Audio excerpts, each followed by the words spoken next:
Viral pengamen aniaya pengemis tua hingga rampas uang Rp15.000, rebutan tempat mangkal, kini ditangkap. Beredar di media sosial sebuah video yang memperlihatkan seorang insiden penganiayaan yang terjadi di persimpangan lampu merah Taman Kota Wellery, Kendal, Jawa Tengah. Dalam video tersebut, seorang pengamen terlihat menendang seorang pengemis tua yang tengah duduk di bawah tiang lampu merah. Tidak hanya itu, pelaku juga merampas uang dari baskom kecil milik korban. Dilansir dari Kompas.com, Kapolsek Wellery AKP Agus Supriyadi mengungkapkan bahwa insiden tersebut bermula dari perselisihan antara pelaku dan korban terkait lokasi mangkal.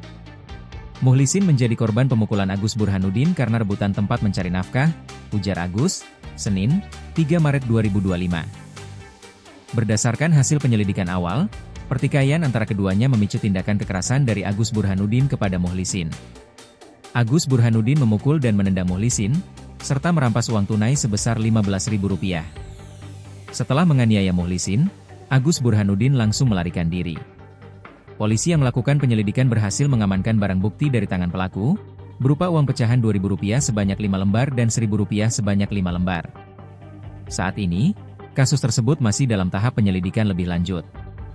Polsek Wellery memastikan bahwa pelaku akan diproses sesuai hukum yang berlaku guna memberikan efek jera dan menjaga ketertiban di wilayah tersebut.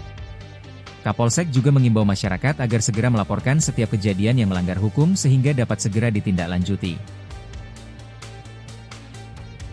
Download Tribun X sekarang, menghadirkan lokal menjadi Indonesia.